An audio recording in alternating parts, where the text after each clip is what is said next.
철학자인 소크라테스가 유명한 말을 했죠. 너 자신을 알라. 이런 유명한 말을 했는데 또 그 가수 나훈아 씨가 테스 형이라는 또 노래를 불러가지고 또 국민들이 소크라테스에 대해서 또 한번 생각하는 이런 시간을 갖기도 했습니다. 이 소크라테스가 한 이 말은 굉장히 중요한 말이에요. 우리가 우리 자신을 알아야 내 자신에 대한 혼란을 갖게 되지 않고 우리가 살아가는 인생을 방황하지 않게 됩니다. 그렇기 때문에 중요한 질문입니다. 여러분들은 여러분이 누구라고 생각하십니까? 오늘은 이 문제에 대해서 함께 우리가 말씀을 나누려고 합니다. 먼저 말이죠. 저나 여러분들은 언제 어떻게 이 세상에 살게 됐고 어떻게 살아왔는가 하는 걸 좀 생각해 볼 필요가 있습니다. 저 같은 경우는 저는 1960년 9월 15일에 단양에서도 한참 들어간 깡촌에서 우리 부모님을 통해서 태어났고 우리 부모님이 저에게 제가 갖고 있는 이름도 주셨어요. 그리고 저는 어린 시절을 지나고 학창 시절 지나고 청년 시절 지나고 뭐 이러면서 뭐 결혼도 하고 그러면서 올해까지 이제 만으로 64년 동안을 이렇게 살아왔어요. 그게 저예요. 그게 저. 그 여러분도 그렇잖아요. 여러분도 부모님을 통해서 태어나셨고 또 부모님이 이름을 주셔서 그 이름을 가지고 어린 시절, 뭐 학창 시절 이렇게 지내면서 현재 지금 나이가 드신 만큼의 세월을 살아왔단 말이죠. 그렇게 살아온 것이 여러분이에요. 그러면 그렇게 부모님한테 태어나서 살아온 내가 그게 나의 전부인가라는 것입니다. 물론 그렇게 태어나서 살아온 내가 또 우리 성도님들이 아무 걱정 근심도 하지 않고 슬픔이니 고통이니 이런 거 모르고 그냥 한없이 만족하고 행복하게만 살아왔다고 한다면 어떤 부족함도 모르고 말이죠. 풍요롭게 살아왔다고 한다면 불안이니 두려움이니 미래에 대한 염려니 이런 거 없이 살아왔다고 한다면 그러면 아마 그렇게 부모님에게서 태어난 그리고 뭐 그 인생의 여러 과정을 거쳐 살아온 내가 나다. 내가 전부다. 아마 이렇게 생각을 할 겁니다. 하지만 인생을 살아보니까 만만하지가 않지 않습니까? 이게 말이죠. 태어나자마자부터 울음으로 시작한 인생이 진짜 힘들고 고달프단 말이죠. 그리고 아무리 열심히 살아도 만족이 없고 또 꿈이 이루어지는 때가 있어도 이게 헛되고 그래서 생각이 되는 거예요. 나는 누구지? 내가 사는 인생은 뭐지? 이것을 생각하게 되는 것 그것이 모든 사람들이 살아가는 그런 인생이다 하는 겁니다. 그렇기 때문에 부모님에게서 태어난 나를 보고 나의 전부다라고 말할 수 없어요. 나는 누구인가 하는 이 질문에 대하여 부모님에게서 태어나서 살아온 그 모습 그 사람이 나는 누구인가에 대한 해답을 주지를 못한다 하는 겁니다. 근데 이 질문에 대해서 해답을 얻지 못하면 우리는 계속 방황하며 인생을 살아가다가 그러다 죽게 될 겁니다. 영국의 시인이면서 작가인 버나드 쇼가 자기가 죽은 그 무덤에 비석에다 이렇게 적어달라고 그래가지고 그렇게 적혀 있대요. 우물쭈물하다가 내 이럴 줄 알았어. 그 비석에 적혀 있는 비문이 그런 거라는 거예요. 정말 이 사람은 인생을 방황하며 우물쭈물하며 살다가 자기도 모르게 죽었다는 거죠. 그래서 내 이럴 줄 알았어. 그러고서 거기다가 우리도 말이죠. 우리도 내가 누군가 이런 거에 대해서 분명한 해답을 갖고 있지를 못하고 산다면 우리도 그렇게 우물쭈물하다가 그렇게 죽는 겁니다. 그래서 나는 누구인가 여기에 대한 확실한 답을 가지고 살아야 된다는 겁니다. 여러분 내가 누구인가 하는 이 문제에 대해서 답을 얻으려고 하면 어떻게 돼야 되겠습니까? 방법이 뭐죠? 방법은 하나밖에 없어요. 다시 태어나는 방법밖에는 방법이 없습니다. 요한복음 3장에 보면은 니고데모라고 하는 사람이 예수님을 찾아왔어요. 밤중에. 이 사람은 우리나라로 말하면 국회의원쯤 되는 사람이에요. 정말 이 사람은 지위도 높고 남부러울 것도 없는 그런 사람인데 자기 체면이 있으니까 사람들이 보지 않는 밤에 예수님을 찾아왔어요. 찾아온 이유는 동일한 이유입니다. 살아보니까 내가 누구지? 내가 사는 인생이 뭐지? 이게 고민이 되는 겁니다. 그래서 예수님을 찾아온 겁니다. 그때 예수님께서 그 니고데모에게 이렇게 말했습니다. 진실로 진실로 내게 이르노니 네가 거듭나지 아니하면 하나님 나라를 볼 수 없느니라. 이렇게 말씀했습니다. 그러니까 여러분, 예수님도 우리가 부모님한테서 태어나서 살아가는, 한 번 태어나 살아가는 그거 가지고는 안 된다. 다시 태어나야 된다. 라고 그렇게 주님은 말씀을 하셨습니다. 왜 그렇게 말씀하셨냐면 우리가 부모님에게서 태어나는 것은요, 죄를 안고 태어나는 것이기 때문에 그 부모님에게서 태어나는 우리는 하나님하고 분리가 되기 때문에 그렇습니다. 죄를 가지고 태어나기 때문에 그 죄로 말미암아 하나님과 분리된 이런 상태에서 모든 인간은 태어나는 겁니다. 그게 인간의 모습이에요. 아기들을 보면 너무 귀엽잖아요. 그 아기들한테 죄가 없어 보이죠. 근데요, 아기들도 3살, 4살, 뭐 5살, 6살 정도만 돼도요, 제일 먼저 걔들이 뭘 배우는지 아세요? 성질 내는 것부터 배우고, 욕하는 것부터 배우고, 시기 질투하는 거 배우고, 거짓말하는 거 배우고, 그때부터 그거 먼저 배워요. 그 죄의 강도는 나이가 들어갈수록 더 세지는 겁니다. 왜 이렇게 되는 건가요? 우리 인간은 부모에게서 태어나는 순간부터 죄를 안고 태어나기 때문에 하나님과 분리되어 태어나기 때문에 그런 현상들이 나타나게 되는 겁니다. 이런 상태를 성경은 뭐라고 말씀하고 있냐면, 이거를 어떤 걸로 비유하냐 하면 포도나무 가지가 포도나무에서 잘려진 걸로 그렇게 요한복음 15장에서 말씀을 하고 있습니다. 여러분, 포도나무하고 거기 붙어있는 가지를 생각해 보세요. 이 가지는 포도나무에 붙어 있어야 거기서 꽃도 피고 포도 열매도 맺습니다. 근데 이게 잘려지면 어떻게 됩니까? 그러면 뭐 거기에 꽃도 못 피고 열매도 못 맺고 말라버리게 되고 사람들의 밟히든지 아니면 사람들이 가지고 가서 불쏘시개로 불살라버리든지 이렇게 되고 마는 것입니다. 우리가 죄 가운데 태어나 하나님과 분리되어 있는 상태는 그런 상태와 똑같다 하는 겁니다.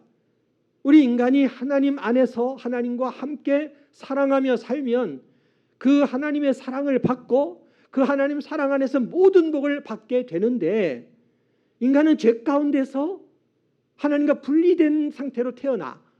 그러니까 어떻게 살아야 되냐면 자기 힘으로 살아야 돼.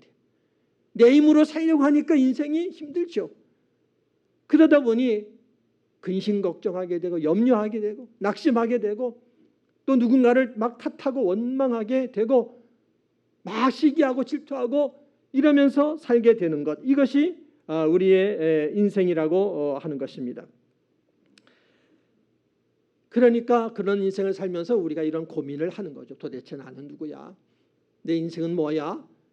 이런 고민을 하다가 그냥 버나드 쇼처럼 우물쭈를 하다가 내 이럴 줄 알았어 그러고 그냥 가는 거죠. 그게 인생이란. 그래서 우리는 다시 태어나야 되는데, 다시 태어나야 되는 이유는 첫 번째 태어난 거는 실패했기 때문에. 우리가 부모에게서 태어나는 그것은 실패작이에요. 하나님이 실패했다는 얘기가 아니에요. 하나님이 실패한 것이 아니라 우리가 죄를 지음으로 말미암아 첫 번째 태어나는 건 실패작이에요. 그러면 하나님께서 우리를 다시 태어나게 하시려고 하면 죄 가운데 태어난 인간은 싹 없애버리고 죄 없는 인간으로 다시 태어나게 하시면 될 거 아니에요? 하나님은 얼마든지 그렇게 하실 수 있는 분이에요. 그런데 하나님은 그렇게 하지 않으십니다. 하나님은 우리가 죄를 져서 하나님 앞에 분리되는 이 죄악을 져서 이렇게 저주와 멸망 가운데 떨어진 이런 상태가 되었지만 여기서 다시 시작하는 분이 이분이 하나님이시라는 거죠. 그런 우리들을 버리지 않고 포기하지 않고 그 하나님이 그 스스로 우리가 죄를 져서 저주 아래 죽음 아래 있는 상태에 있는데 거기서 말이죠 다시 살리시는 일을 하시는 분이 하나님이십니다. 하나님은 상한 갈대도 꺾지 않으시고 꺼져가는 등불도 끄지 않으시는 그분이 하나님이신 것을 믿으시기를 바랍니다. 우리가 실패를 했어도 그 실패 속에서 하나님은 우리를 일으켜 주시는 그분이 하나님이세요. 우리가 죄를 짓고 이렇게 저주와 멸망 가운데 떨어졌다 할지라도 하나님은 거기서 다시 우리를 살려주시는 그런 분이 하나님이신 것을 믿으시기를 바랍니다. 우리가 하나님께 불순종해 인간이 하나님께 불순종해서 죄를 지음으로 하나님과 분리돼서 이런 그 저주와 죽음의 자리에 떨어지게 됐어요. 근데 하나님은 이 자리에 오셔서 우리를 다시 태어나게 해주신 겁니다. 그 방법이 하나님의 아들 예수님을 사람의 몸을 입고 이 땅에 오셔서 우리가 있는 이 죄의 자리에 오셔서 우리를 다시 태어나게 해주신 거죠. 주님이 우리가 살아가고 있는 죄의 자리에 오셔가지고 우리가 갖고 있는 죄를 대신 짊어지시고 우리들의 죄값을 대신 받아서 십자가에서 죽어주신 줄 믿습니다.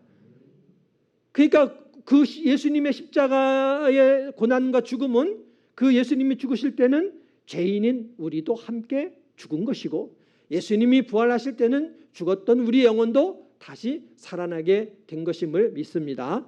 하나님은 그렇게 하셔서 우리를 다시 태어나게 우리를 거듭나게 이렇게 하셨습니다. 독생자도 아끼지 않고 우리한테 주시는 그 사랑 안에서 하나님의 그 사랑 안에서 우리가 다시 태어나도록 이렇게 하셨습니다. 그래서 우리는 예수 믿는 사람들은 늘 이것을 기억을 해야 되는 겁니다. 뭘 기억해야 되느냐? 나는 누구냐? 나는 언제 어디서 어떻게 태어났느냐? 여기에 대해서 늘 기억해야 된다는 거예요.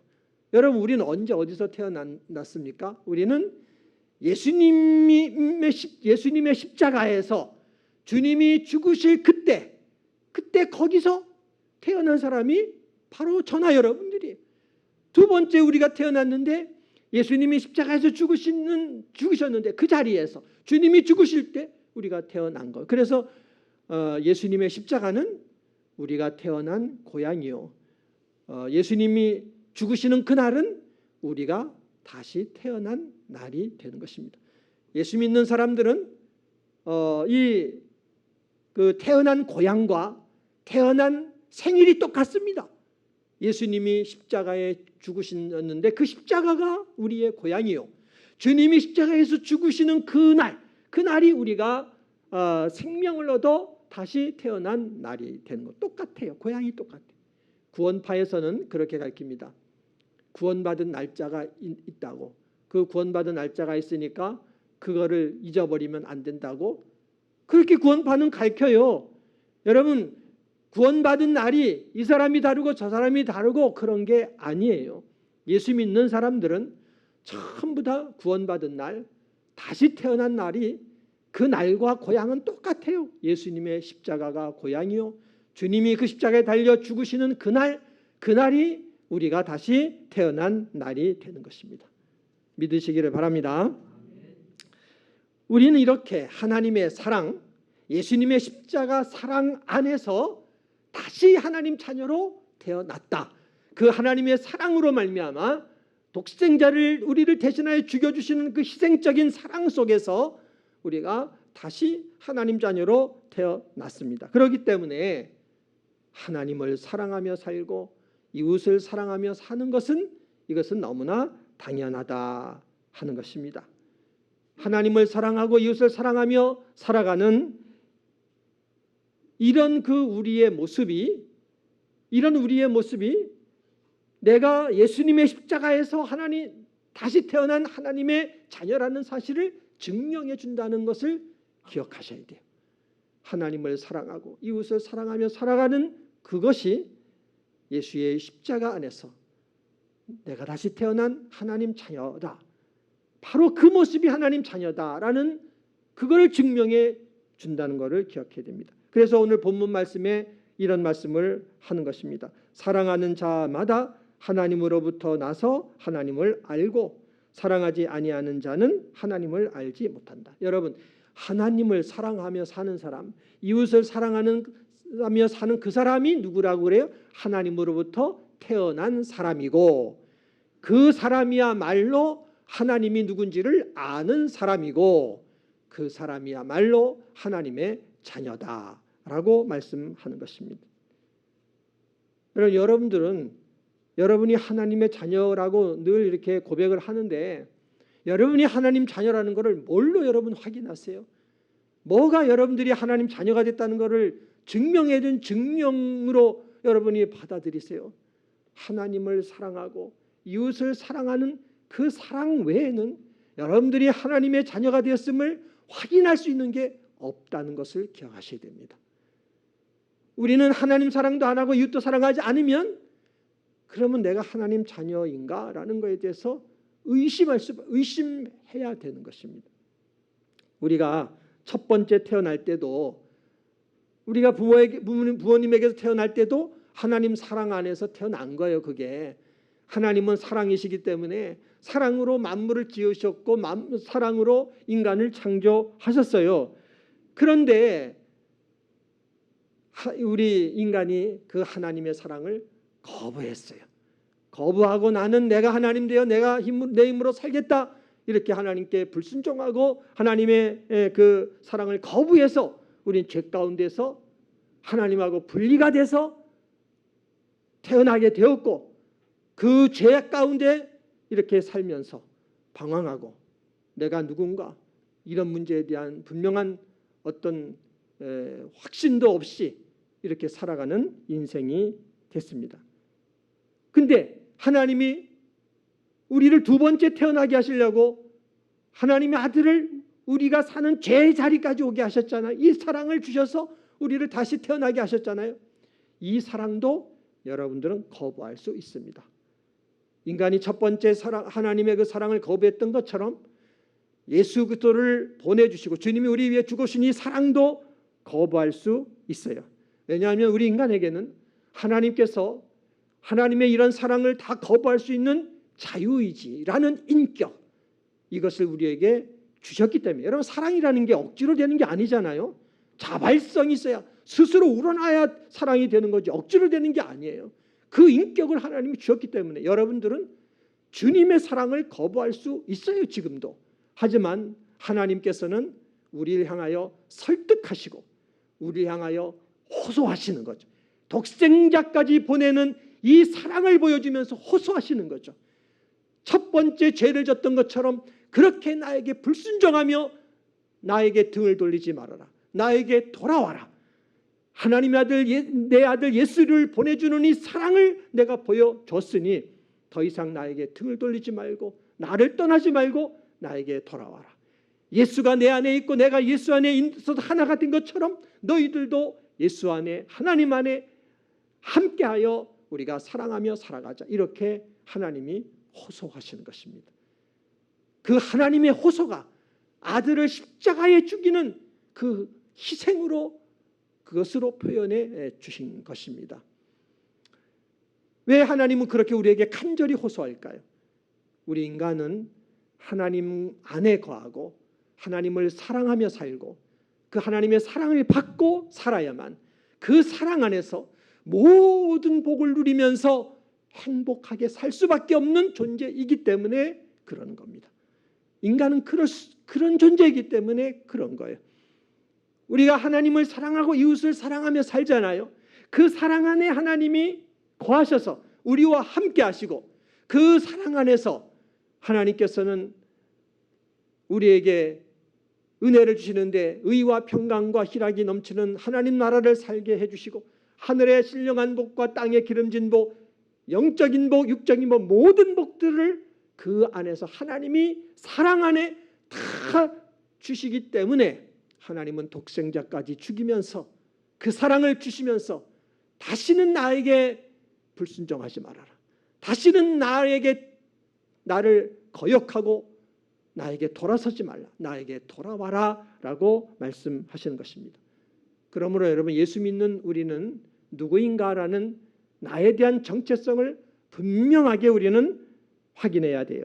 여러분, 나는 누구냐? 나는 예수님이 십자가에 죽으실 때 거기서 함께 죽고 거기서 다시 태어난 그 사람이 나예요. 그게 나라고 하는 것입니다. 그 십자가 사랑 안에서 우리가 다시 태어났기 때문에 마음을 다하고 뜻을 다하고 힘을 다하고 목숨까지 다해서 하나님을 사랑하며 살아야 되는 사람이 나인 것이고, 왜냐하면 예수님도 자기 목숨을 다해서 우리를 사랑해 주셨잖아요. 그러니까 우리도 목숨을 다하여 주님을 사랑하며 살아야 되는 사람인 것이고, 내가 내 몸을 사랑하는 것처럼 이웃을 사랑하며 살아야 되는 이런 사람이 바로 우리인 것입니다. 그렇게 살 때에 그 사랑 안에 하나님이 함께 해주시고, 하나님께서 의와 평강과 희락이 충만한 하나님 나라를 살게 해주시고, 이 땅을 멋있게 복되게 승리하며 살아가는 복을 주신다는 것을 믿으시기를 바랍니다. 여러분, 세상 사람은 어떻게 인생을 사냐면 세상에 있는 것 가지고 만족을 얻으려고 하고, 세상에 있는 것 가지고 행복을 얻으려고 그렇게 살아가고 있는 것이 세상 사람의 모습입니다. 그래서 재물을 소유하려고 하고 좋은 자리를 차지하려고 하고 그렇게 사는 게 세상 사람이에요. 그런 것이 다 필요한 거죠. 우리가 육신을 가진 인간이니까. 그리고 또 아주 잘 나가는 사람이 있으면 부럽다, 부러워하고 시기하고 질투하고 그러면서 우리 세상 사람들은 살아가고 있습니다. 그런데 여러분, 우리가 이 땅에 사는데 필요한 것들이 많이 있지만, 그러나 정말 우리가 알아야 되는 것은 우리가 정말 만족하고 행복하기 위해서는 그거는 방법은 하나밖에 없다는 것. 예수님을 믿는 방법 하나밖에 없다는 것을 성도는 알아야 되는 줄 믿습니다. 성도는 이것을 알아야 돼요. 이 세상에 있는 어떤 것으로도, 이 세상에 있는 것이 어떤 것이든 그것이 나로 하여금 내가 존재하는 이유를 알려주는 것은 세상에 없어요. 이 세상에 있는 어떤 것이라 할지라도, 그게 아무리 사람들이 소중하게 여기는 것이라 할지라도 내가 얼마나 가치가 있는 존재인지 그 가치를 알게 해주는 것은 이 세상에 존재하지 않습니다. 세상에 그런 건 없어요. 내가 왜 살아야 되지? 이 세상에 있는 것이 그 이유를 알려주는 거 없습니다. 내가 얼마나 귀한 존재인지 그 가치를 알려주는 게 없어요. 근데 성경은 뭐라고 말씀하냐면 하나님이 여러분들을 사랑하시고 계시다는 그 사실이, 이것이 여러분들이 이 세상에서 존재하는 이유를 알려주는 것이고, 여러분이 얼마나 가치가 있는지를 알려주고 있다라고 성경은 말씀하고 있는 것입니다.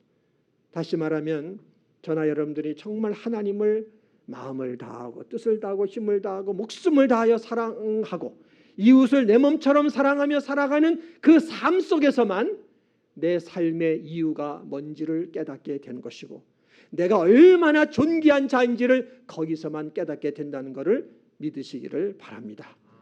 왜 그러냐면 우리 인간은 사랑이신 하나님이 창조하신 하나님의 자녀이기 때문에 그런 것입니다. 그렇기 때문에 이 세상에 있는 어떤 것으로도 내 존재 이유는 알 수 없어요. 내가 얼마나 가치 있는가를 이 세상에 있는 어떤 것으로도 우리는 깨달을 수가 없어요. 오직 우리는 하나님 사랑하고 이웃 사랑하며 살아가는 삶을 통해서만 그것을 알게 되는 줄 믿습니다. 그러므로 이 한 주간을 살아가실 때 여러분들이 누구인가? 나는 누구인가? 나는 예수님이 십자가에서 죽으실 때 거기서 나는 그 죽음에서 같이 죽고 그리고 다시 거기서 태어난 사람이 나다. 하나님 자녀가 나다. 그렇기 때문에 하나님을 사랑하고 이웃을 사랑하며 살아야 되는 사람이 나다. 이런 정체성을 가지고 한 주간도 그렇게 살아가기를 정말 노력하셔서 하나님께는 영광을 드리고 성도님들은 만족과 행복을 누리는 이런 하나님 자녀로서의 삶을 잘 살아가시기를 주님의 이름으로 축원합니다.